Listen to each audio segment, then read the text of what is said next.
So good evening, everyone.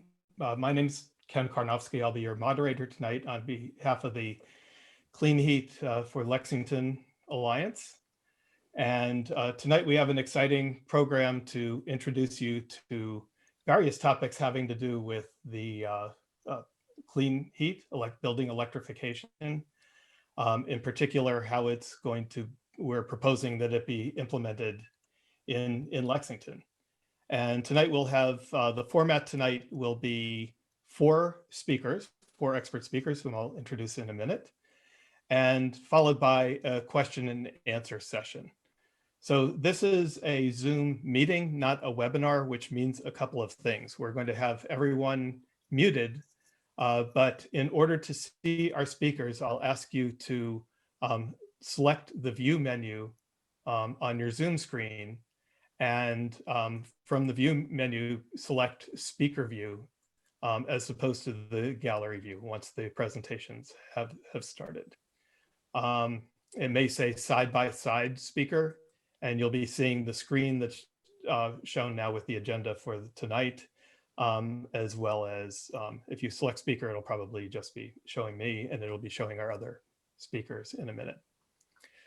We will be taking questions, so we encourage you to open up your chat window, which is one of the icons at the bottom of your Zoom window. Open that up and type in any questions that you have into the chat. We will be answering questions during the Q&A period after the speakers are finished in about an hour's time. And some of our team members will be monitoring the chat and collecting those questions, and I'll be posing them to the panelists once the Q&A starts. If time permits at the end, we may open things up for a general discussion, but that really depends on how many questions we have that are in the Q&A and the nature of the conversation. So again, you'll be muted, set to speaker view so you can see the speaker alongside with the presentation. And we're about to get ready. So tonight, thank you again for joining the Clean Heat for Lexington presentation. We have four speakers. The first will be Cindy Arens of the Sustainable Lexington Committee, which is co-sponsoring the Article 29 Home Rule for Clean Heat, and she'll explain what that is about. It will be voted on in this year's town meeting. The next speaker will be Jordan Goldman, who is a chief engineer at Zero Energy Design. He's an expert in energy modeling, HVAC systems, mechanical design, and plenty of experience in energy efficient building design. And you'll hear from him speaking about areas where he has deep expertise. Also, the next speaker will be Mark Dottie, who is the president of Thought Forms. And he's got more than 20 years of experience building energy efficient buildings, and his own house is 70% net energy positive. So he has homeowner as well as professional builder experience. And then our final speaker will be Craig Foley, who's the Chief Sustainability Officer at Lair Realty Partners. And he has sold many high performance properties in the Boston area. And he's also was the chair in 2019 of the Sustainability Advisory Group for the National Association of Realtors. So we have some real experts on all of the topics that should be of interest to you. If you're interested in heat pumps and energy efficient buildings or Article 29 or all of the above, you've come to the right place. And now I'm going to be passing along to Cindy, who will be our first speaker, Cindy Arens. Thank you very much, Ken. So I'm going to give you a pretty quick overview. Like Ken said, we'll take questions at the end. Article 29 asks to file a home rule petition that would allow the town of Lexington to create and enforce a bylaw amendment that would prohibit fossil fuel infrastructure in new construction and major renovations. Recommended by the Sustainable Lexington Committee, this article is a result of months of collaboration with Lexington Global Warming Action Coalition, Mothers Out Front Lexington, and LPS Green Teams, who together with Sustainable Lexington Committee make up the Clean Heat for Lexington Alliance. Article 29 aligns with state and local climate goals to reduce greenhouse gas emissions. The Massachusetts Global Warming Solutions Act of 2008 commits to 80% reduction by 2050. The Lexington Select Board adopted the goal of net zero by 2043, and in our recent climate emergency declaration, town meeting overwhelmingly pledged to our young citizens that we'll achieve it by 2035.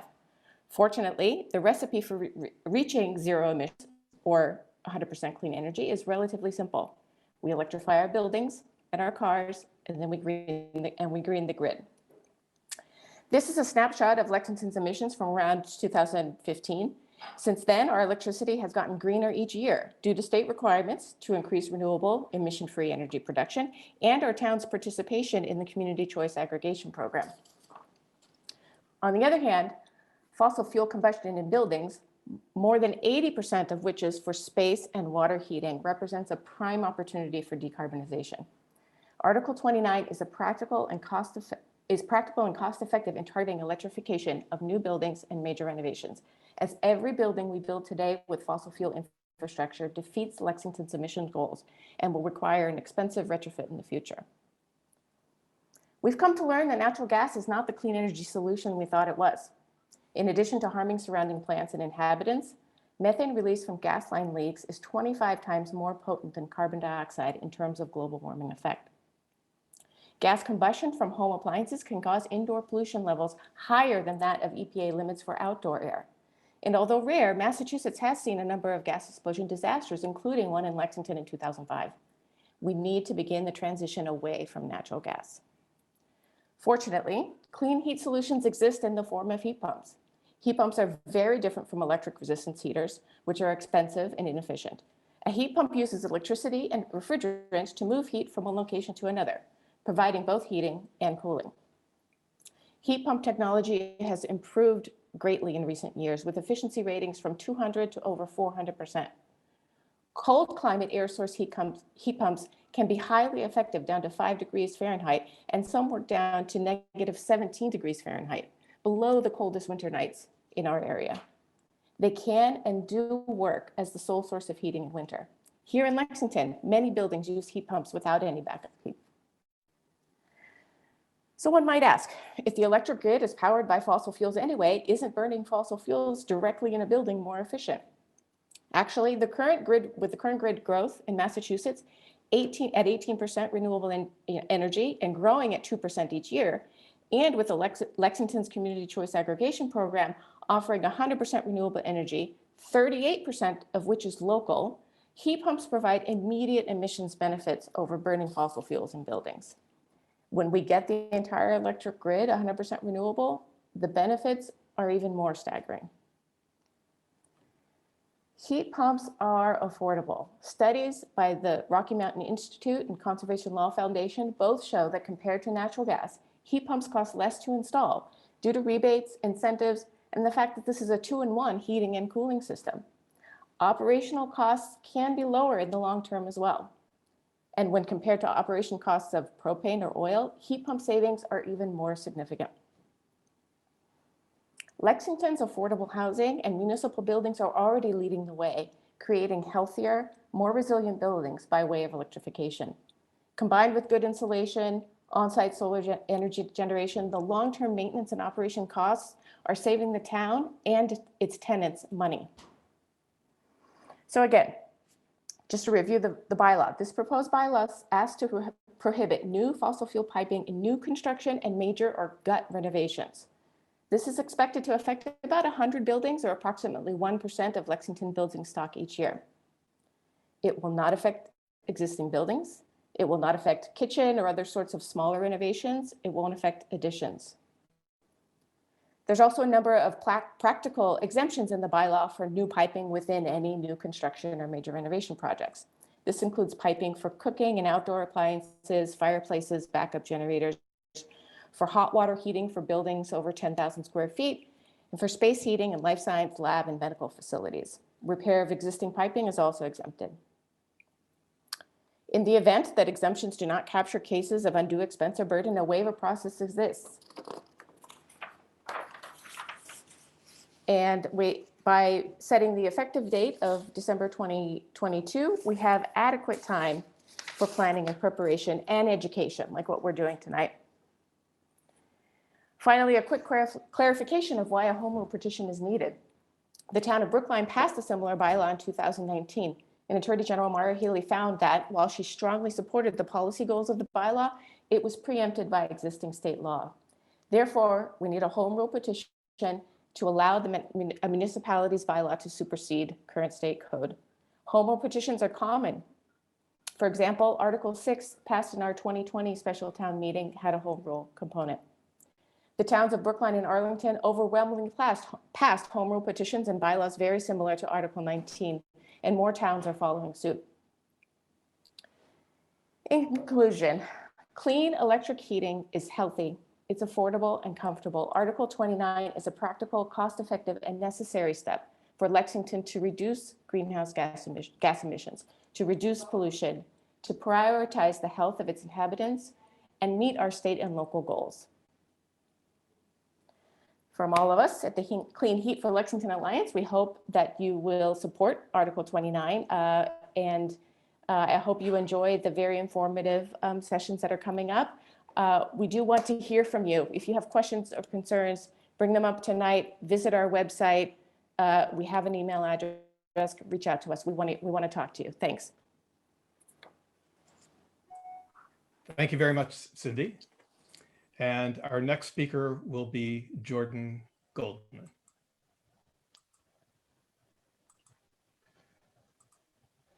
All right. Hello, everybody. Hopefully this is all working. So my name is Jordan Goldman. I am the engineering principal at Zero Energy Design. We are an architecture and engineering firm, offices in Boston and New York City and Portland, Maine. Sorry, there we go. So this kind of dovetails a little bit with what Cindy said, but just to give you a high level view about where our energy goes. Buildings consume 40%-ish of our total country's energy use. Of that, residential is 22%. So if we're going to get a handle on our addiction to fossil fuels and overall carbon impact of operational energy use, residential buildings, and all buildings, in fact, are a good place to start. So we take an approach, as our name suggests, we specialize in very efficient homes that are super insulated, that are net zero, that are net positive. And we take kind of a ground up approach towards the overall performance. So the first step is to invest in the building envelope. So we put much more insulation than would otherwise be required by code. We put very good windows in. Then once you've got this very efficient building, we specify the most efficient systems possible so that we can meet our reduced energy demand in as efficient a manner as possible. And finally, we incorporate renewable energy systems such as solar panels to offset the energy consumption. The idea is kind of analogous to the old recycling mantra of reduce, reuse, recycle, that the first step is to really, conserve energy, then consume it in as efficient manner as possible. And that leaves you a total energy use that would be otherwise much smaller. And any given amount of renewable energy will offset a greater percentage of a reduced energy demand. So here are some examples of projects that we've worked on. These are all super insulated net zero or near net zero buildings that are all electric, no fossil fuels. So they can look traditional, like these homes in Lincoln and Wellesley. They can look modern, like this home that we did in Lexington. And this home in Brookline happens to be a renovation of a home on the National Historic Registry. So there's really no reason why these sorts of strategies and techniques cannot be applied to any design, any type of home. So when we think about the efficiency of the envelope, it's important to define what's inside and what's outside. And everything that's inside needs to be separated from everything that's outside with a continuous insulation layer and a continuous air barrier. This is to reduce your heat loss through the envelope. We like to think of it at home as a six-sided envelope, meaning that you've got four walls, you've got a hat, which is your roof, and you've got a bottom, whether it's your basement or a slab on grade. You need to have insulation on all sides. The image on the left shows a typical kind of code compliant wall, which might have R21 cavity insulation, which due to thermal bridging through the wood studs is operating more like R16. The two images on the right, which are what we prefer, are thicker walls that either incorporate a double stud construction, which is really just a way of thickening the total depth of the wall, or a single stud plus continuous insulation on the outside. That's what the bottom one is. So you've got a continuous layer of insulation over the entire framing, which kind of acts as a jacket for your house.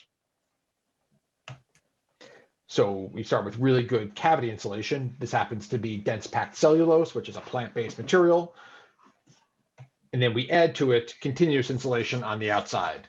The image on the right shows a foil-faced foam material, which we are trying to, kind of get away from as much as possible due to the fact that foam is a petroleum-derived product and there's lots of, not so environmentally components to it. The image on the left is a rigid corkboard. So obviously a plant-based material, much more kind of environmentally sustainable due to low embodied energy. All of our houses get a continuous airtight layer.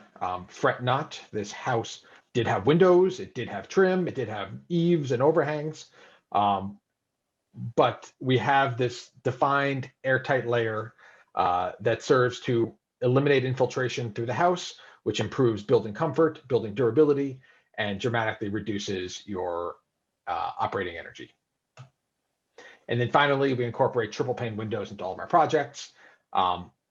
They perform much better because they're much better insulating, and they don't necessarily look any different than a conventional window. These ones happen to be an inward opening European style window, but that is a matter of aesthetic decision. We seek to make all of our houses fossil fuel free and all electric, and I would say 98% of them utilize air source heat pumps for heating and cooling. This is an electric based system that operates essentially identical to a central air system, with the key difference being that it can reverse its cycle, and rather than extract heat from the house in summer, which is the way an air conditioner works, it can extract heat from the outside air in winter and deliver that to the house. And as was mentioned, these systems work down into the negative teens without any backup energy. Their efficiency does suffer a little bit, but the net environmental benefit of eliminating fossil fuels is really advantageous. So here is a graph from an energy monitoring system. So this is basically, looking at the way an installed heat pump that we have is working. This happens to be Mark's house, who is going to be speaking after me. And this is in Lincoln on February 24th, 2015. The green part shows the amount of energy the system is consuming. The purple line shows the outside air temperature, which bottoms out overnight at negative 11 degrees. The system just cruises right along. And note that this was not an especially low outside air temperature unit. This one was rated down to 5 degrees, but as you'll see, it performed just fine, well below that. And what you'll also notice, my favorite part of this, is that because we invested first in the envelope at Mark's house, during the day from about 10 o'clock in the morning to about 7 o'clock at night, when the sun was out, the heat turned off. And it's not that Mark turned the thermostat down, it's just that the house kept itself warm and you didn't need any heat from the heating system. So, when thinking about new buildings and new construction or major renovations, we like to design the envelope in a way such that the building itself, the house itself, does the majority of the work at keeping itself warm in the winter and cool in the summer, and then the systems are just there to supplement. Similarly, we use electric heat pumps for hot water as well. These are systems that extract heat from the air around them in the basement and deliver that to your hot water. If you have a house that, has a lot of AV equipment, or you've got a separate fridge in the basement, there can be a really nice synergy in using the waste heat from those appliances, that equipment, that refrigerator or chest freezer, and delivering that into your domestic hot water. So I mentioned the fact that we've got airtight assemblies for all of our houses. That means that mechanical ventilation becomes critically important to maintain good indoor air quality. These systems provide a constant stream of fresh air, which is excellent and really important for occupant comfort. And these appliances recover heat and moisture that would otherwise be lost in the exhausted airstream. as a way to minimize the energy impact due to ventilation. Of course, efficient appliances, Energy Star appliances, low water using dishwashers and washing machines, and induction cooktops are, we have found that induction cooktops are not just an acceptable alternative to gas in the eyes of our customers, but they are a preferable alternative to gas. So I know that the initiative has an exception for gas cooking.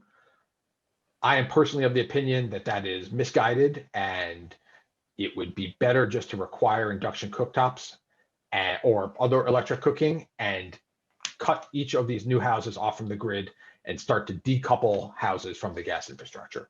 But maybe that's a conversation for another day.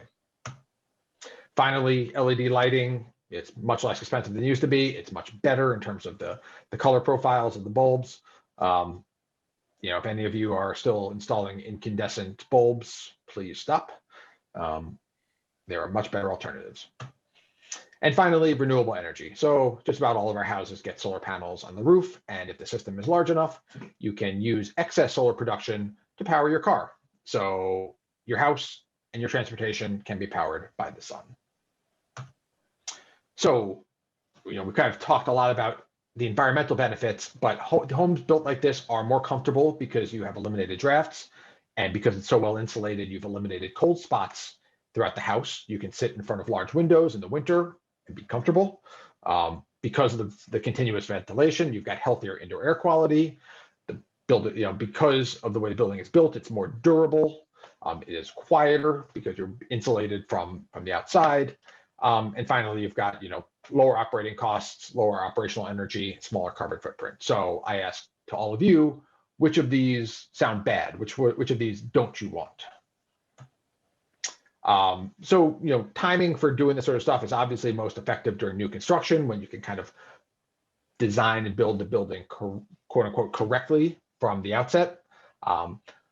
But for those of you in the audience who are kind of interested homeowners, and you already have a house, we want to kind of time these things to make sense with the measures that you're doing. So if you're replacing your siding or your roofing, that's a really good opportunity to add rigid insulation. This home on the right, which is getting new siding over just over a building wrap with no extra insulation, has lost a kind of generational opportunity to improve the performance of the walls. If you're replacing your systems, hey, a great opportunity and great timing to switch to electric systems. And just to quickly wrap up, a quick case study of Mark's house. This is in Lincoln. Very high insulation R values on all the assemblies, triple pane windows, and the continuous air barrier. The systems are all electric, using an air source heat pump, a heat pump water heater, and an energy recovery ventilator for fresh air ventilation. And finally, a photovoltaic or solar panel array covers all of his energy use, and then he generates about a 70% surplus on top of that. So that could be used for electric cars. Currently, Mark, unless you've since bought an electric car, he's just banking a very large credit with the energy company. And so with that, I thank you for your time, and I will hand it over to Mark.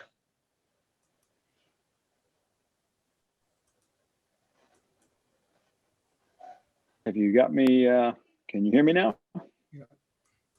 We can hear you. Good. Let me bring up my slides. Here we go. All right. So let's see. So let's go back here. So I'm Mark Dowdy. I'm the president and owner of ThoughtForms. It's a company we've been in business since 1972. And we have always had sustainability in the DNA of the company. And sorry, Mark, your video isn't on. My video is not on. Let's see. Let's see why that might be.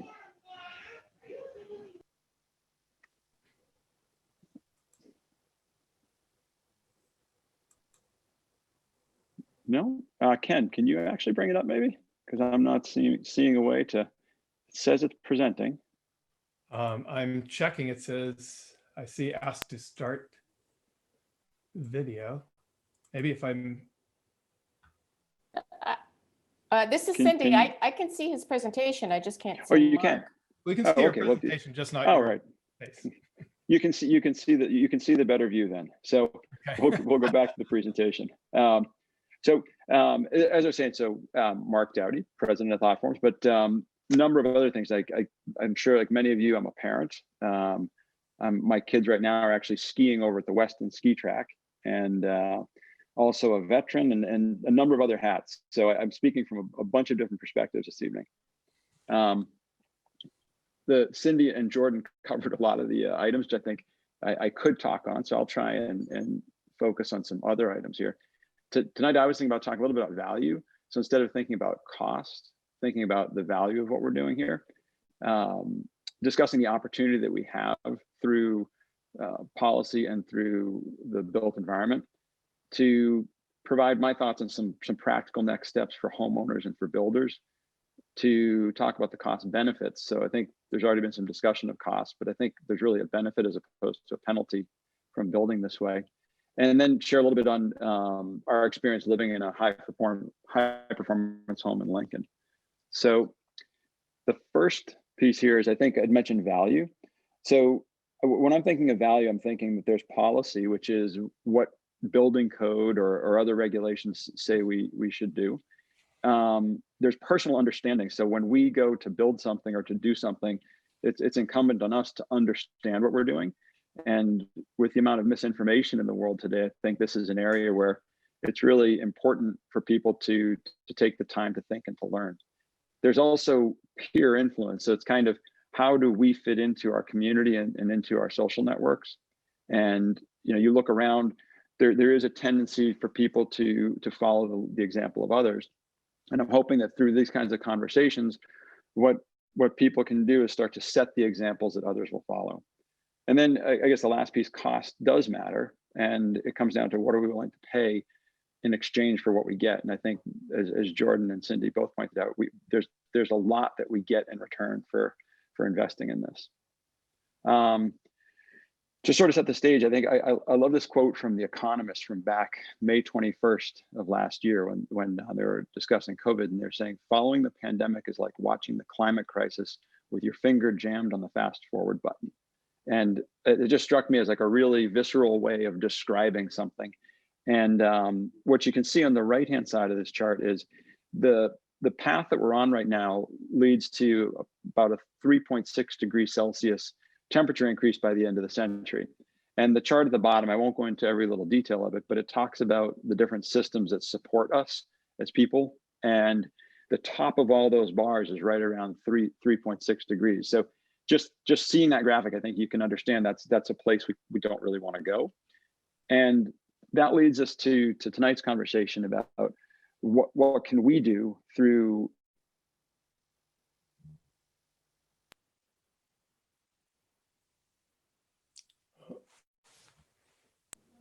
Mark, we lost your audio. We lost-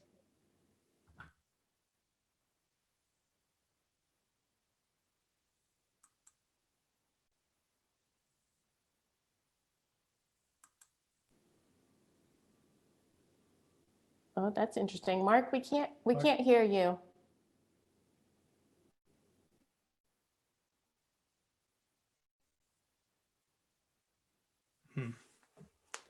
Well, we're just getting to the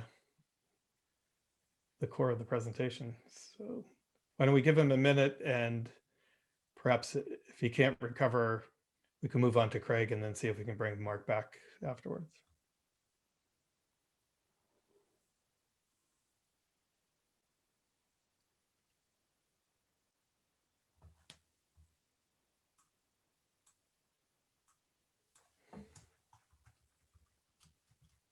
Well, his presentation's not moving forward, so at least he knows that we can't hear him. Right. Unless everything is just frozen. He may be frozen in time, yes. All right. Well, maybe the best thing to do would be to move on to Craig, and that might give Mark a chance to reboot or rejoin the meeting and try again afterwards. Yes, I'm happy to do that, Ken. Let's Okay. see if I can get my screen up. Mark? I loved where your presentation was going. I can't wait to see it when you can jump back on. So And, We- and join us when you can. if somebody has his cell phone number, maybe just text him. All right, so I'm going to talk a little bit about the business of sustainability. And, that's not necessarily new ground at all, but I come from a residential real estate perspective where it definitely is new ground that, my team, my company is really rethinking our engagement with communities, with our customers. And I just want to share some of that work and what we're seeing out there, which is really exciting in the marketplace.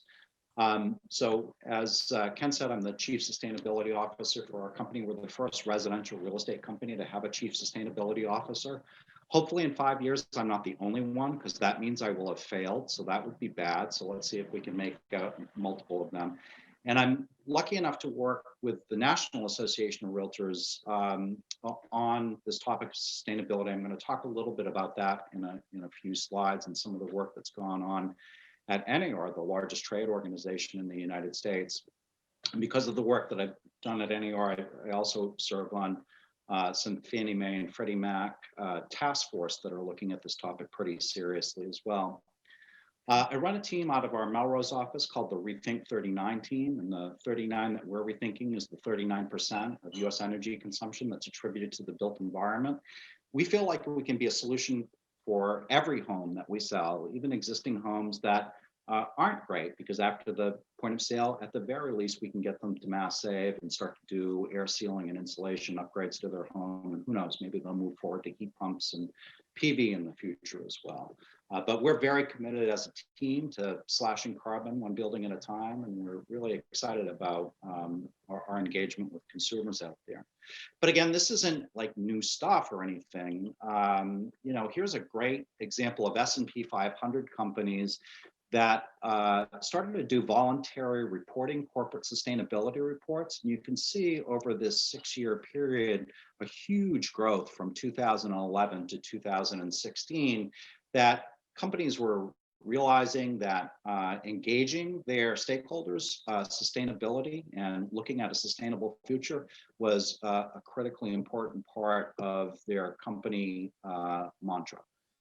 On top of that, we're seeing numbers. This is numbers from a marketing firm called the Shelton Group that National Association of Realtors uses quite a bit. Suzanne Shelton runs a company in Tennessee that does a lot of high-level analysis on consumer engagement on this topic. And last year, one of the pieces that she threw out was 74% of U.S. consumers are basing purchasing decisions on a company's environmental reputation. 74% are basing purchasing decisions based on a company's environmental reputation. That's a pretty compelling number, and something that we're thinking a lot about at my company and at National Association of Realtors about how we engage consumers in a new and alive way. And we're not the only trade organization that's thinking about this. Certainly the US Chamber, it will never be, nobody will point the finger at the US Chamber saying that they're a bunch of liberal leftist socialists that are engaged in the marketplace. And in September 2019, they made a pretty abrupt about face on the topic of climate change, and have laid it out pretty clearly on their website that inaction is no longer an option for the US Chamber. That was a real driver for my trade organization to take a new look at how we can engage the public in a completely different way.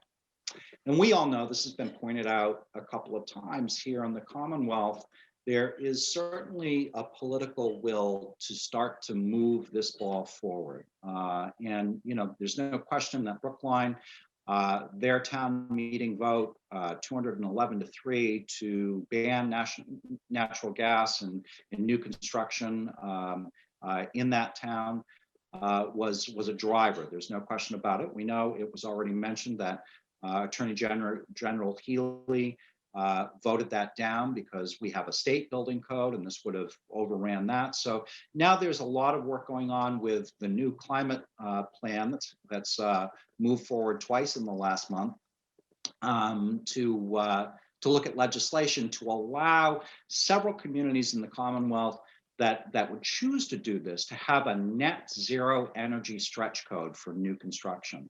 I'm pretty excited about that opportunity. I'm very proud that the community that I live in Melrose would seriously consider this if it moves through the legislature, which it has 2 times, and if Governor Baker decides to sign off on it in the end. So there's no question that this movement towards a sustainable future that we've seen in the business world and now is coming to communities here in the Commonwealth is very strong. It's very clear. Even though there are members of my trade organization that have trouble with some of these issues, the reality is that there's a movement here that we have to look forward and embrace because there's just a political will that's very, very clear right now. So what do we see in the marketplace? Well, there's no question that we see developers, and we're lucky enough to represent these developers in the marketplace that are building way beyond code, delivering superior products. Cindy, I was happy to see in your presentation, the building on the top in Western Massachusetts was highlighted. This is a LEED Platinum home, 7,600 square feet. Would have met passive house requirements if we had decided to go down that road. 14.72 kW solar PV system, HERS score of 19. Luxury home. The units on the right were homes that I sold in 2018 in the Fort Hill section of Roxbury. Those were 4 condos and 2 buildings that were net energy positive. So not only were they net zero, but they were regenerative, that they produced more energy than they were supplying to the grid. They had HERS scores -14 to -22. The great thing about that was under the Massachusetts incentive program.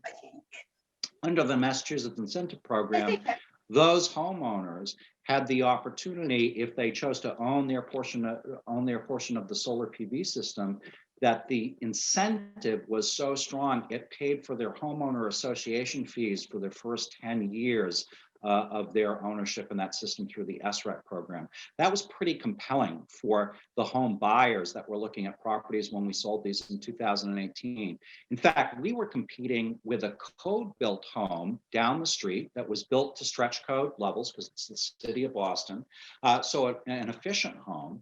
And we were worried because they were listed at $375 a square foot. Our homes were listed at $450 a square foot, which we knew would appraise out if we had the appraisers that have gone through the valuation of sustainable buildings program at the Appraisal Institute. But would buyers see that value of an extra 75 a square foot?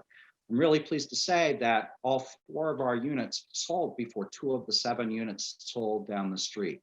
So the market is seeing that there's a value proposition here that is unique, and certainly in the greater Boston marketplace, we're seeing a movement towards that. We're seeing buyers that are engaged. I put up a property in Somerville under agreement yesterday, signed a purchase and sales agreement that was a high performance, that is a high performance building, a 2-family that was retrofitted. My buyers are very excited. It has a 7.14 kW solar PV system on the rooftop, along with very efficient building envelope. And that solar PV system is divided with ownership interest between the 2 condos. So that's really great. This picture on the left, I teach classes for real estate agents, and I ask class members, do you think that this was a home I sold in Reading in 2019, the guy with the infrared camera that's looking at the R value of the home, or looking at the leaks, possible heat leaks in a home, do you think that this guy is a home inspector, or do you think I was lucky enough in this pretty aggressive seller's market that I was able to get an energy assessment done on the home as part of the due diligence period? And the realtors go back and forth, and they're seeing more home inspectors with IR cameras now, so they think it's the home inspector. Well, they're wrong. That's actually my buyer that showed up with an IR camera to take a look at if the home had any evidence of it leaking. So we're seeing that buyers are terribly engaged about this stuff, particularly here in Massachusetts, right? Because we have a very volatile power market. Energy costs are high. There is certainly an awareness of our own environmental footprint and our own individual responsibility. And for comfort and health reasons, people are making these very smart choices. And we're also, believe it or not, seeing lenders understand this value proposition as well. So Freddie Mac has a great new product in the marketplace called Green Choice Mortgages. In Fannie Mae, these are both part of the GSE, so that's the secondary mortgage market. Fannie Mae has a product called Home Style Energy. Now, what we're trying to do through Greater Boston Association of Realtors, my local association, we sponsored a green loan roundtable for our lender affiliates at Greater Boston Association of Realtors, so they were aware of these products in the marketplace. And it's tough to get lenders in the room for anything right now. As you know, interest rates are incredibly low. For my buyers that signed a purchase and sales agreement yesterday in Somerville, they're getting an interest rate for a 15-year mortgage of 2.35%. I mean, this is virtually free money. So lenders don't really have a lot of reason to get in the room to think about new mortgage products, but I was really excited that our Green Loan Roundtable was full of lenders that were looking at these products very seriously. And I think the big eye-opener for them was Green Choice Mortgage. That Freddie Mac product is really good for, they actually fund resiliency improvements. So if you're near the ocean and you need to put your home on stilts, we have mortgage products that can start to deal with that from, because we know that there's a changing climate and that's going to affect the mortgage industry. So we need to have products that serve those kinds of situations. And the other thing that our team is finding and our firm is finding is that people are really paying attention to this stuff. So 2 of my team's homes in the last year were featured as the Globe Home of the Week. The one on the left was certified through a existing home green certification program called Pearl Certification. It's coming here in the Northeast. It's perfect for existing homes that are doing air sealing, insulation work, adding heat pumps. That was Pearl Gold certified, and then the project in Weston, which is a LEED Platinum project. So we see that people are really paying attention to this stuff in the media and consumers. Here's a home in Salisbury, Massachusetts. I know the homeowner, in which they built a high-performance home. And they put a power plant on their rooftop. As you can see, that power plant is producing income for the homeowners. I want you to just quickly run through your mind for a second and write down 3 numbers for me and add them up together. Now, I'm not going to call you out. I'm not going to green shame you or anything, but write down these 3 numbers for me. 1 is the amount that you spent in the last year to heat your home. So just take a guess. Obviously that's winter months. What do your bills look like during the winter? Rough idea for the last year. That's item number 1. Item number 2, what do you spend for your utility costs? What do you spend to Eversource, or National Grid, or your Muni, right? So in the summer, your electricity bills tend to go up if you've got air conditioning. So give me a rough number for the full year. Put that as the second number. The third number, and I've noticed, this is really exciting, Ken, that I've noticed several real estate agents are on tonight as well. So I'm really excited about that. So you realtors that are out there, right? You're running around all day long with your car. What does it cost you? Try to come up with a rough number for me to run the vehicle that you use for your real estate day.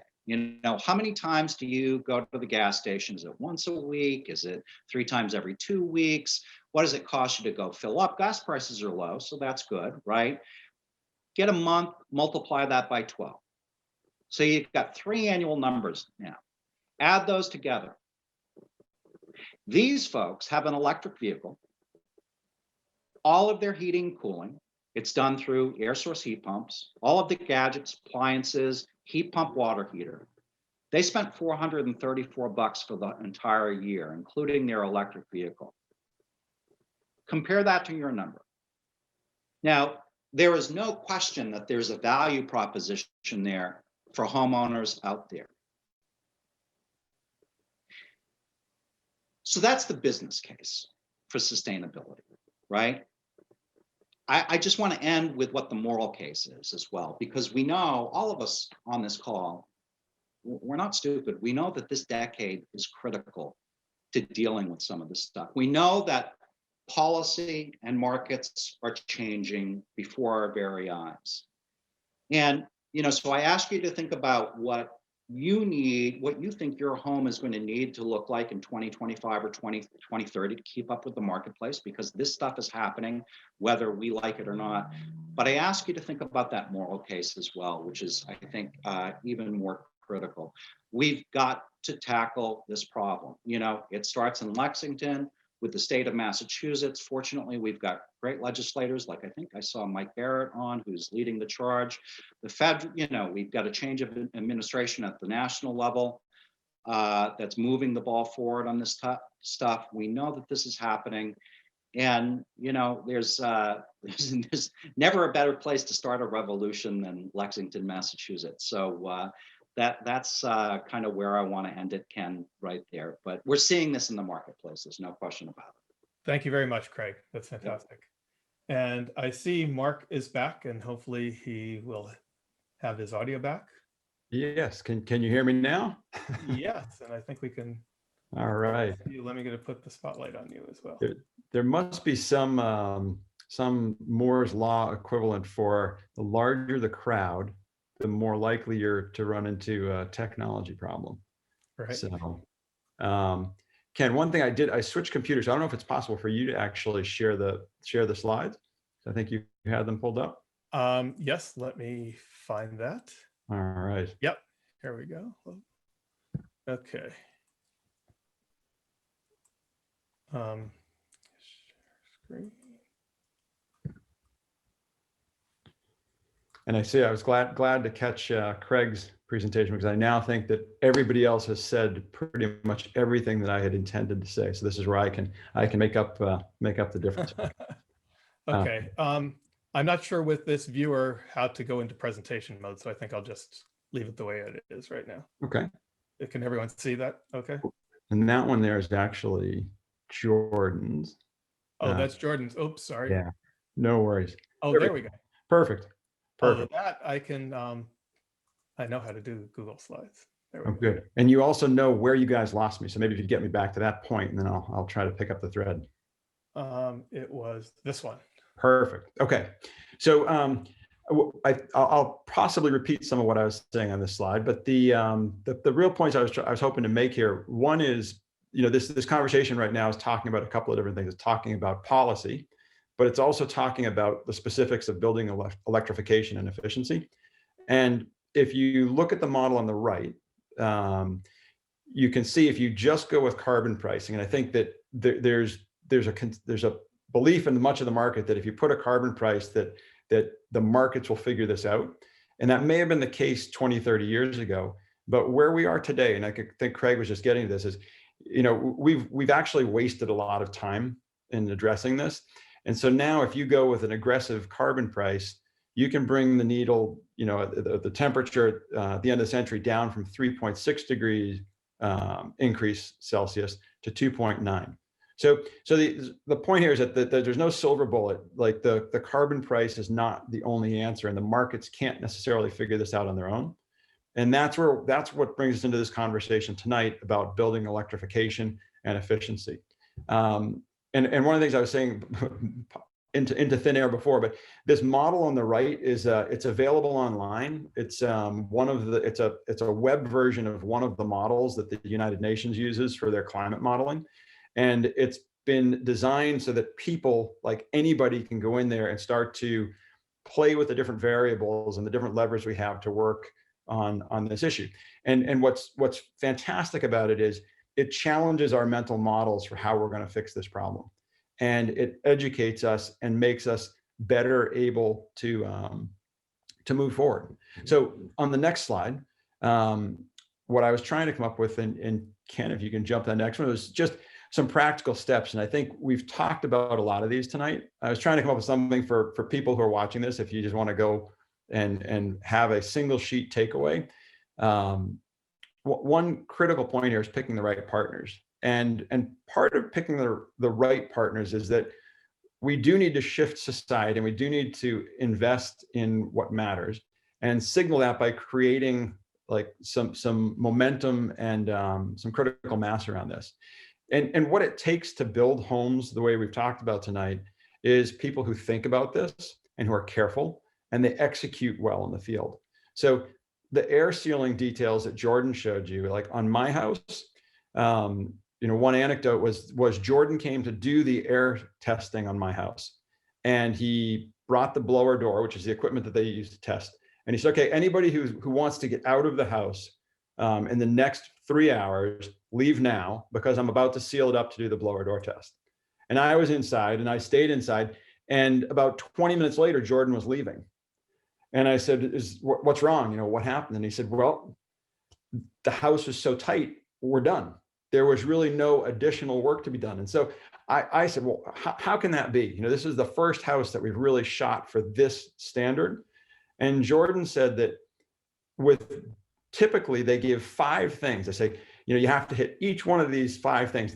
They impress it upon the building team that there are 5 things they have to work on. And he said, the reality is most people they work with only hit 2 or 3 of those 5 things. But by giving them 5, they can generally get the bar in the right place. And he said, our team hit all 5 of them. And so they're really like, we ended up with an exceptionally tight house, and it was all due to the careful craftsmanship and the collaboration of the team. And when you pick a partner that actually invests in their people and in their team, because the way that you get people who execute that carefully is they feel safe and secure at work, and it opens up all sorts of parts of their brain that they actually can engage intellectually and do things that you can't do if you're trying to figure out how you're going to pay the bills at home, or so many other things that can plague companies that just aren't stable and set up this way. And you could say, okay, this is like self-serving to talk about this, but I really hope that we have competition that makes it harder and harder for us to be perceived as out front on this, because I actually want everybody to catch up. Going down, like number 2, we've talked about electrification. It's just straightforward. It's not risky. Reducing the climate impact of construction. We've talked about that a little bit. Renovation is going to be less impact than building new, building smaller. And then Cindy talked about the global warming potential of particulate gases. Closed cell spray foam has a blowing agent. If you pick the wrong one, you undermine all the good work you're doing through the rest of your house. It's about an 80-year payback, and that's too long. And then how you handle refrigerants in the house, so how they're handled during demolition, or if there's leaks, fixing the leaks instead of just topping off the systems. Going down it, the only other point I'll make on here is about measuring what matters. And this is an important thing in life in general. I think, you measure what matters. You set that goal, you achieve the goal, and you get that little cortisol hit that tells you I've done something good. It's the thumbs up on your social media post. And if you set the goal and you celebrate it and you spread the word, other people will follow you down this path. It starts to become something that people value. So now the cost. On the next slide, I talk a little bit about the cost. It's a good investment. I think this point's been made a number of times tonight. We've done an analysis on 2 homes we recently worked on, and we came to about a 1% premium on the construction cost, the upfront cost, and that's predominantly due to the solar installations. There's costs that go down, and there's also costs that go up, but in the end, it's really net savings. And I think, again, this is the point that Craig made. On here, we can talk about, but I think the one that makes the point to me the most is, if you are building a house today, or you're doing work on a house today, and you believe that this is the way that the world is moving, in 5 years, if the houses that are built after are built to this standard, what is your home going to be worth when you go to sell it in the future. So I think this is also a way to protect your investment in your home, and it's the biggest investment most people make in their lives. Other benefits, reduced healthcare costs. There's a lot of research showing that there's reduced healthcare costs for people living in these homes, and it's hard to quantify, but there's an emotional value. And then in the next slide, Ken, for our home in particular, Jordan's talked about our home. The one point I want to make on this slide is, again, it's sort of a story, but it's an anecdote about our experience in the house. My brother-in-law is in his 40s, and he has cystic fibrosis, and a number of times he has almost died. He has a hard time breathing. He has a number of therapies. Lives in Ohio. When he comes to visit us, within 24 hours of arriving at our home, he comments on how it's easier for him to breathe in our house. And I think if that's not a sales point for a home or something that would make you feel better, I think it might have been Cindy that made the point about the air quality in homes. We spend, as Americans, we spend an average of 90% of our time indoors. And so we have regulations to take care of the air outdoors, but there really aren't any regulations that are analogous that take care of the air indoors. It's put on us as builders and as occupants of homes. So I think that this is I'm just reinforcing a lot of the points that have already been made tonight. Maybe the last slide here. I think what I was trying to put out was, so this conversation is talking about something in Lexington, the law being put forth in Lexington, and I think what I was thinking is, what are the next steps? What are beyond, and where can we look outside? Craig, you mentioned a good place for a revolution to start is Lexington. There's stuff happening elsewhere. All electric requirement for systems replacements in Vancouver, starting in 2025, if your gas-fired boiler needs to be replaced, you can't replace it with a gas-fired boiler. You can only replace it with an electric system starting in 2025. So that's happening in Vancouver. In Germany, they have something I don't know the German word for it, but I call it like Title VI. We know Title V when you need to get your septic system compliant before you can sell your house. In Germany, in parts of Germany, they have laws where you can't sell your house unless it passes certain efficiency standards. So they've built it into the transition point in homes. And then even in Cambridge, as close as Cambridge, we're seeing additional fees placed on certain homes based on characteristics and size of the home. Innovation. So, I own a business, and I look at this from the person side, but if I look at it from the business side, there's money to be made in this, in our society, in our capitalist markets. If we innovate and come up with the solutions faster than our competitors globally, then hey, this is what the national conversation is often about. Buy American. Well, if Americans are innovating and coming up with the solutions, it's going to be easy to buy American in this market. And the final piece, I think, is it's on all of us and the people who are on this call. I think hopefully you're here because you're interested in this conversation is something that motivates you to go down this path. That's part of a social change where we start to value these homes in a way that we value home makeovers and a lot of the things that we see that are pushed at us by the media and by marketing engines within corporations that are trying to tell us what we want. If they see that we want these types of homes, they're going to start to create that feedback loop that makes us more and more desirable for everybody and more socially accepted. So that's where I end. And then there is at the end here, for when the slides are shared afterwards, there's a few resources that people can look to. So thank you for bearing with my technical difficulties. Like I said, it's something to do with the size of the crowd, the first one I've run into, but I hope that this time it went a little smoother. It had nothing to do with the house that we designed. Thank you very much, Mark. Thanks to all of our fantastic presenters. What I'm going to attempt to do now is add a spotlight for all of the presenters so you can see them for the Q&A section. Hey, it's working. Excellent. And one more person. I'm also going to invite Claire McKenna, who is with the Rocky Mountain Institute, an organization that is consulting with many communities around the Commonwealth on building electrification, including Lexington. Let's see, yeah, spotlight. And there she is. Great. Okay. So if you bear with me for 1 second, I'm going to find the questions and we'll begin asking them. Okay. So here's one that I think is a good starting question. And this could be for anyone, but it might be Mark and Jordan in particular. It's if residential heat pump technology is ready today, why do builders not already install it over some type of gas? Is it unfamiliarity with the technology, lack of installers, price difference, lobbying from that natural gas industry, or something else? So I think what I would say on that is that we've actually been doing ground source heat pumps for 25, 30 years. And the air source heat pump technology, it's comparable to chiller technology, which was more deployed in commercial markets and larger in larger places.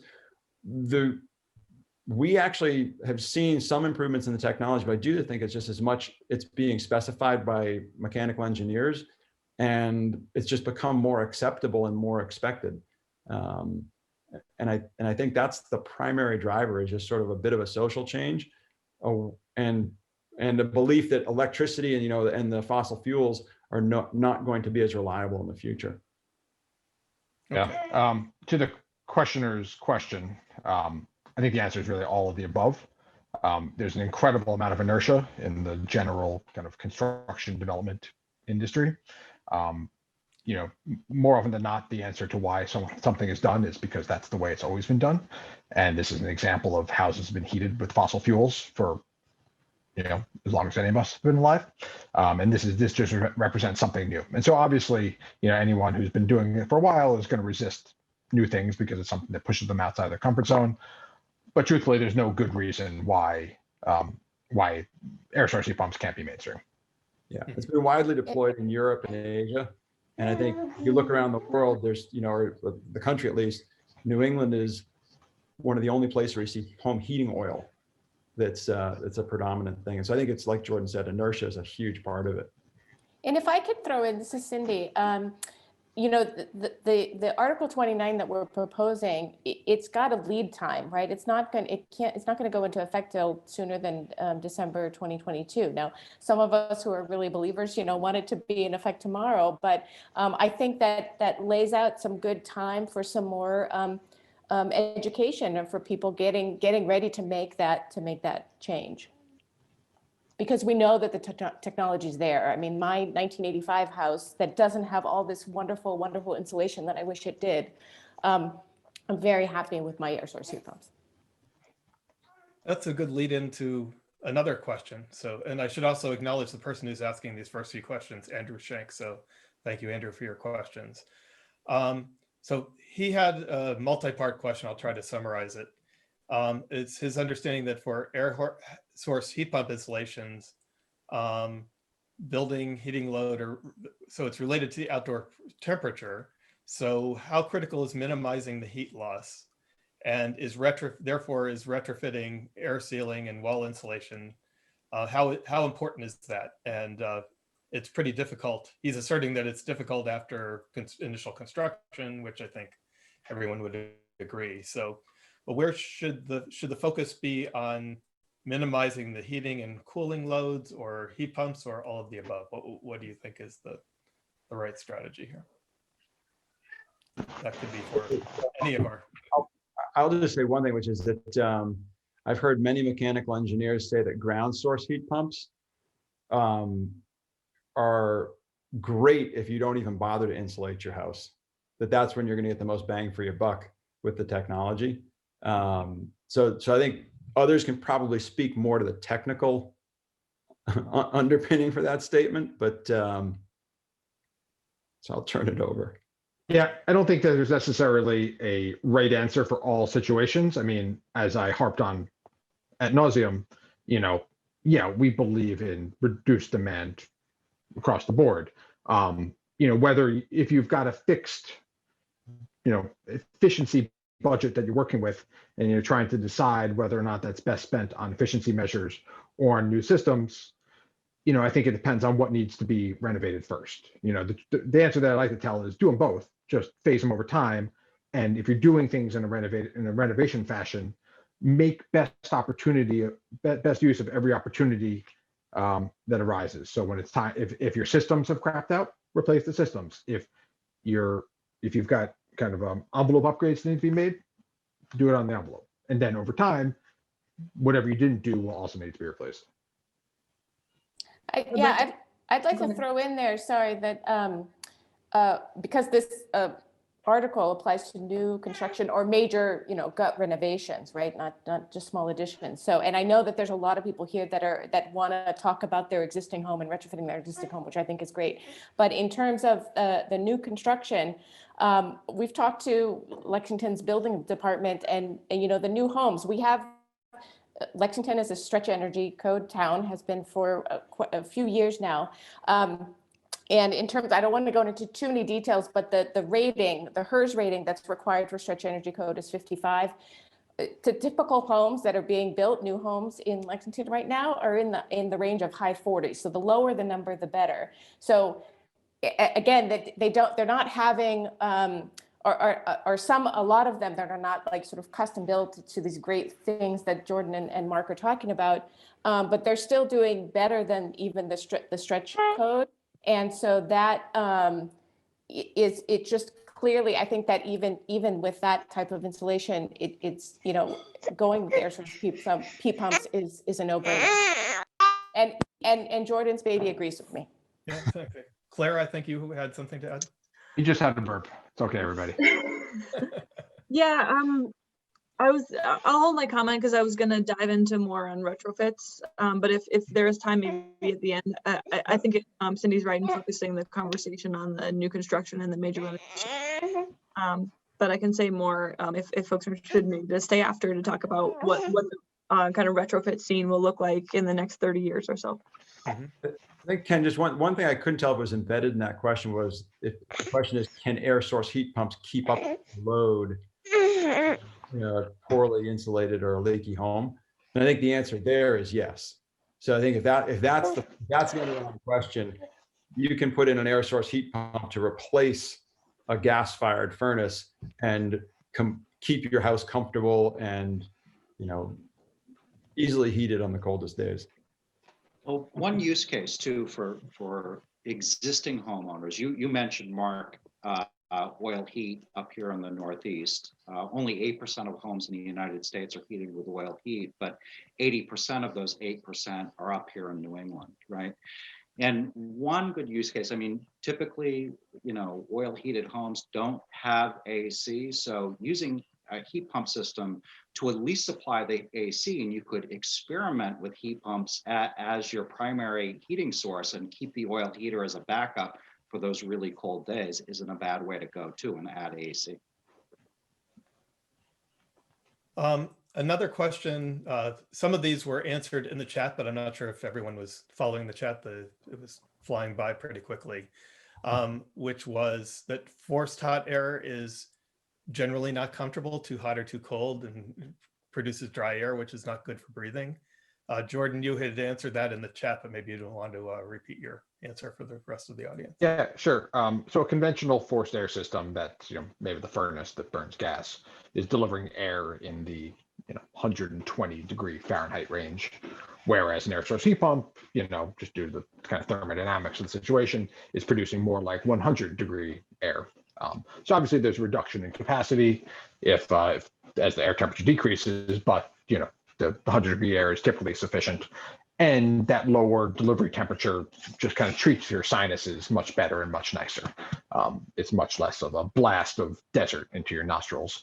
And, the other thing to kind of harp on is that if you invest in the envelope and you reduce your demand much more, then the amount of air you need is much less. The ductwork is less. The systems are smaller. The capital costs for your systems are less. And how you heat and where you heat and the distribution, all of that, all of a sudden matters much, much less than in your poorly insulated, single paned, might as well be outdoors house. Mhm. Okay. There's a question from Edward Dolan about the unconditional exception for life science buildings and what's the rationale for that? He's saying it seems that they might be able to, they're quite profitable. They might be able to afford paying, to share the burden of sustainability. So maybe that's just a broadening that a little bit. Cindy, could you shed some light on some of the thought process behind the exemptions and that are in Yeah, the rule? definitely. Anybody that's on town meeting or involved in the town is knows what life science buildings, we want life science buildings in our Hartwell Innovation Park. What we found, that we learned a lot, including with some work at the last special town meeting, is that life science buildings, so when you're doing a lab work or even a production of biopharma, you especially in the winter, you have to, well, all the time, you have to move a lot of air. This happens a lot in hospitals too. You have to move a lot of air. And in the wintertime, you have to move a lot of warm air because you don't want the people in these labs and production facilities to be cold. And so that wintertime, one of the reasons why it's difficult to use heat pump technology in the winter for lab buildings is because of that. That the technology is not quite there yet.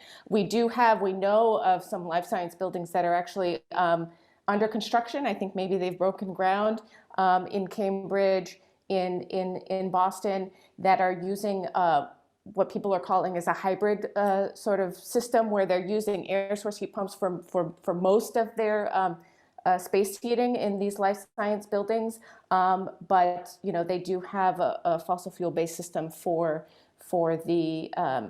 the rest of the time. We're really excited to see what happens there, and think that that's the way we can go. But in a nutshell, that's why life sciences are exempted for this article. Back to some of the more practical questions about the building these homes. Here's a question about the lower installation cost mentioned for heat pumps. Is that true for all homes or just new homes? So when you're installing the heat pump, the one of the benefits is that, as Jordan was alluding to, you get your heating and cooling from one system. So you're bringing one subcontractor on site to deal with that, and you're installing one system, as opposed to duplicating the equipment and having two different subcontractors working on it. If you happen to be heating with propane and you want to connect to a gas line, that you're also eliminating all that site work associated with bringing underground utilities or having propane tanks buried on the site. So there, that benefit accrues in all cases. Okay. Complicating factor. Complicating factor is that for most existing houses in Massachusetts and the Northeast, they're not heated with forced air. They're heated with forced water, with hot water radiators. Mm-hmm. And the majority of air source heat pumps are what are called air-to-air heat pumps. They're taking heat out of the outside air and delivering it to the indoor air.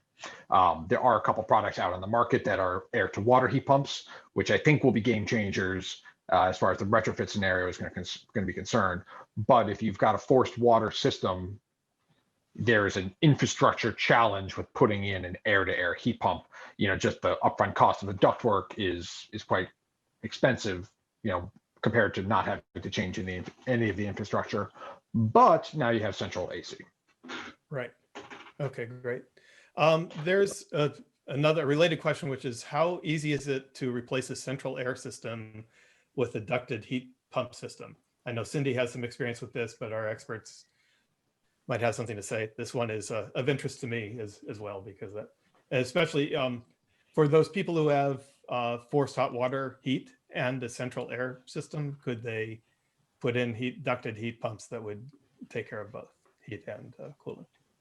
Yeah, easy peasy. Okay. Next question. Okay. That's great. Okay. So actually, Claire, you wanted to say something about existing homes. So why don't you do that while I scroll through the some other Okay, sure. I just wanted to mention that I'm currently working on a pretty comprehensive study of retrofit,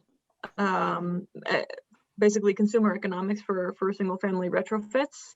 I'm studying Boston. I think it's pretty applicable from the climate zone perspective across the Commonwealth, certainly for Lexington. And it's not quite published yet, but the insight there is that, yeah, the feasibility of a centrally ducted system is high. That's the kind of retrofit we studied. And I can follow up more on the first cost, although you might want to consult, even more locally with some of the folks that are actually supplying those services. I mean, the value of my study is kind of like a comparison across cities in the US. So I think if you wanted answers about could you do this for your home, you would want to consult with some of the folks on the call here. Yeah, if I might give a shameless plug, a month or two ago, I wrote an article for Fine Home Building, which is a very kind of detailed point by point how to install an air source heat pump. And so if you search my name in Fine Home Building, and if you don't have a subscription, you should get a subscription because it's a great publication and we should be supporting good publications. And you'll get probably more information about air source heat pumps than you ever wanted to know. Okay, great. There's another question about instead of prohibiting gas heating, why not require a higher level of air sealing and insulation that Jordan spoke of,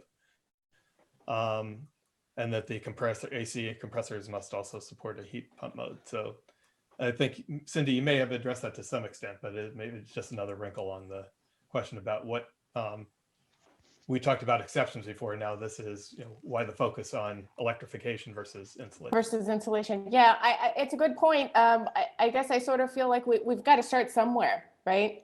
This is part of Lexington's getting to net zero emissions plan. It's in there. We've got to start somewhere. And as I said before, I mean, there's some really good stuff happening out there with insulation, and we should be talking about it, definitely. But I think let's whoever asked that question, let's have a talk and we'll see what else maybe we can do. And Claire has something to say.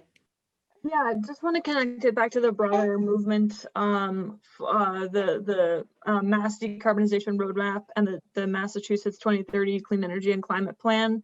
So this is state, just produced in December 2020 by the Executive Office of Energy Affairs, right? So the governor's office looking at, what the Commonwealth needs to do to meet the global warming solutions, climate emissions reduction targets.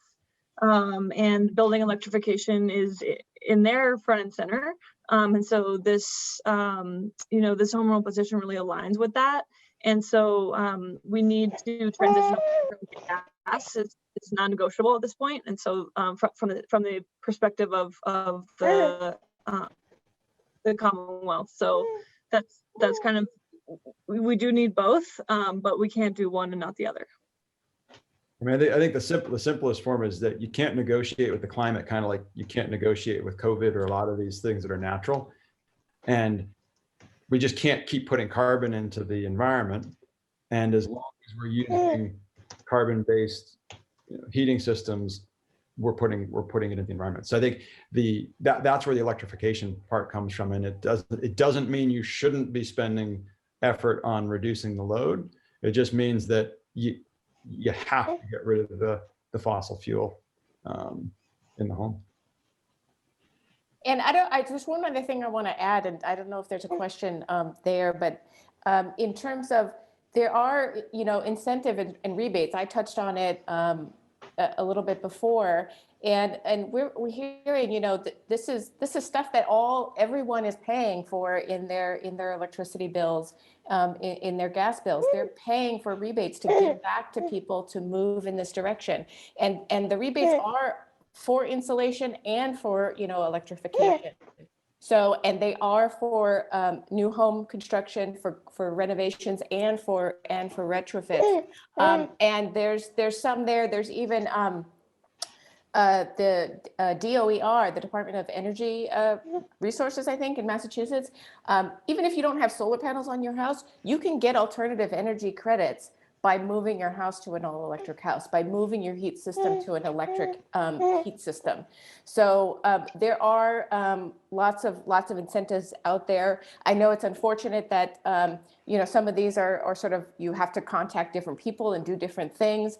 I think from our group and our alliance, we do want to also get a lot of that sort of awareness out there and reach out to people and help them navigate that. There's some of that is on our website, cleanheatlexington.org. I just wanted to make sure that we talked about incentives and rebates if there wasn't a question that came up about it. Thanks. By the way, I just added a link to the Clean Heat Lexington, excuse me, Clean Heat Lexington website. It's actually the page about the home rule petition, but there is also the main page, the homepage. I'm going to put that in there as well. So there are lots of some of the topics that Cindy spoke about are already covered there, and we're going to not be able to answer all of the questions that are being asked tonight. There are lots of good questions, and it'll give us some ideas for putting additional information. So I encourage you to bookmark that page and keep coming back to it, and it'll just keep getting better and better as time goes. There's another question that just came in that about power plant, the grid and power plants. So it was a question about doesn't it take fossil fuels to produce electricity? And so maybe we could speak about, Cindy, could you also just talk about the community choice and how we get our electricity in Lexington? Yes, I learned this from some people on this call that are a lot smarter than me about this this whole thing. But yes, our electricity, or some of our electricity now is from fossil fuels. But the requirement of right now, the state requirement is that all new electric production has to be at least 18% of it has to be renewable, and that is going to go up by 2% each year. In the town of Lexington, our default community choice aggregation program puts that up to 38%. So we have a requirement if you are in the community choice aggregation program, that 38% of the additional needs for your electric heat pumps will be from renewable sources, which are mostly solar and wind. Yes, there's some other quote unquote renewable resources that do have some emission factors, but it's mostly solar, mostly wind. Again, a lot, if anybody wants to really get into the nitty gritty of the calculations, I will hook you up with the right people that can help you out with that. And Claire wants to say something. I just wanted to say that's my area of expertise, and I've been running a lot of analysis for this topic. I linked a recent article that I wrote in the chat. I actually looked at for every state in the country, where the break-even point was on an annual basis for switching to a heat pump today. So because it's a common question and a really good question, really insightful regarding where our electricity comes from. But the truth of the matter is that because of Massachusetts renewable portfolio standard and the renewable targets and the increasing commitments also from the municipalities to procure renewables on their grid, a new home purchase today that includes a heat pump over the course of its lifetime will pay back in emissions, so we'll have a net negative emissions compared to a fossil fuel furnace and boiler combo. So that's really important because essentially we need to make sure that we're not digging this hole deeper. I know that's Mark Sandee's line, and so but the fact of the matter is, when you look at all of the the comparisons, both of efficiency of the equipment and also where the energy is coming from, it actually does reduce emissions to invest in a heat pump today. Yeah, it's important to note and drive home the fact that we've lost the luxury of incremental change, and we're at a point where it needs to be all together. We need to stop burning fossil fuels, be it on site, at the power plant, everywhere. All the energy needs to be renewable. Because yeah, we waited too long. I think the other piece to add to this too is we know that, infrastructure is a really tough challenge. This is a topic that National Association of Realtors is really looking at, engaged with pretty seriously right now. And we know the infrastructure challenges here in the Northeast. We know the natural gas infrastructure challenges that we've already seen evidence of that happening. Negative consequences of that. And we have an opportunity right now with this technology that's here. It's cost effective, it's comfortable, it gets the job done to move forward. Right. Great. So I think I'm going to wrap up with one more question.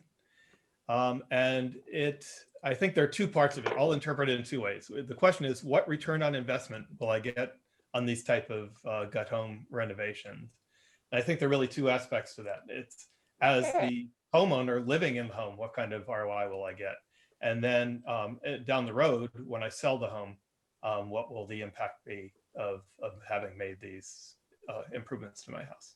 So if I could just take a first pass at that, because this is something that I often hear, it's presented as sort of a choice. Do I do this? If I'm going to do a gut renovation, do I do it this way or do it the other way?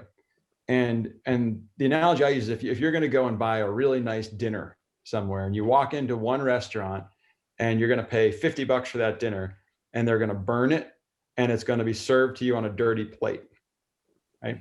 Or you can walk next door to a restaurant and you can pay $50 and they're going to give you the best meal of your life. It's a pretty, I don't know many people want to eat off a dirty plate, right?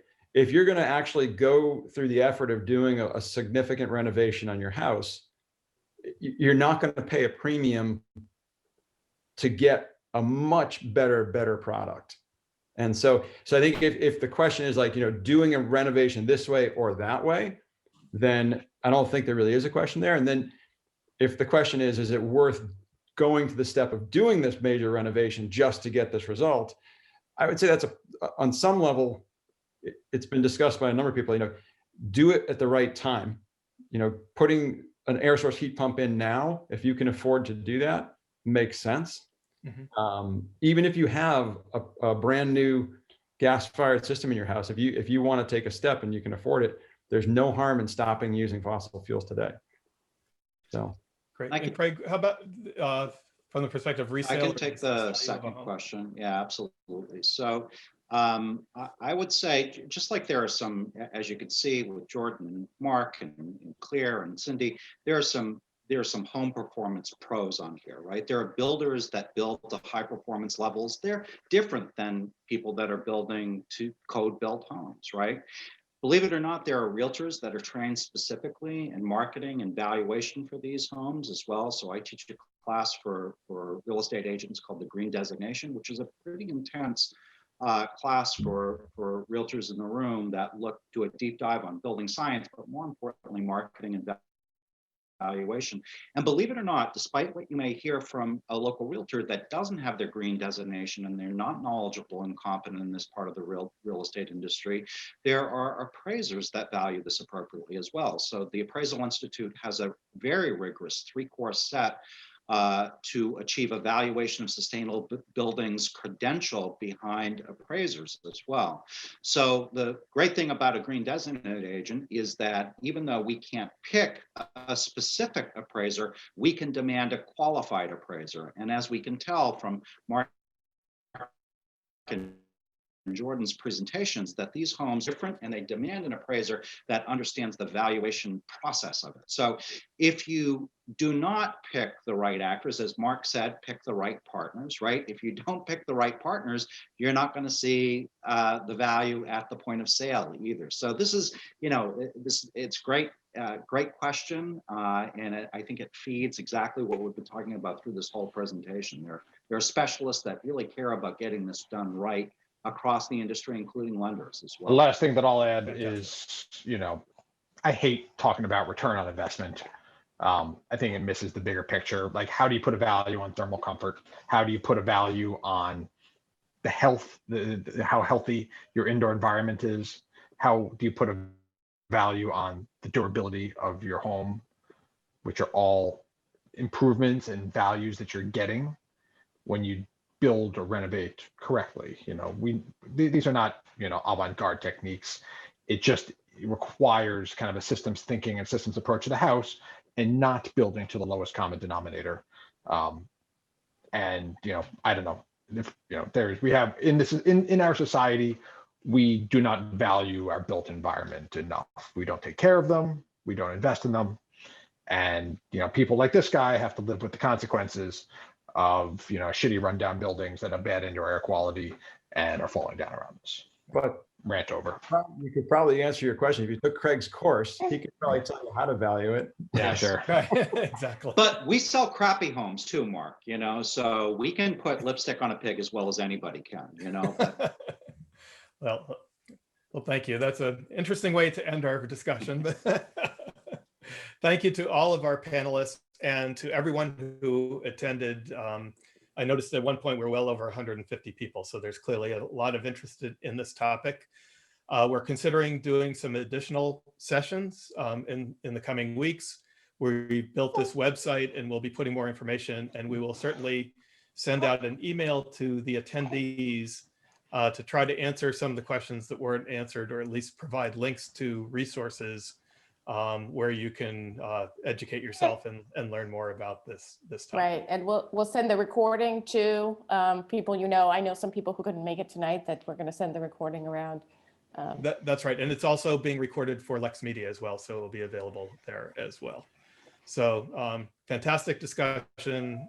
I learned a lot. I hope everyone else did, and we want to thank everyone for joining us. thank you, Ken. Thank you. Thank you all.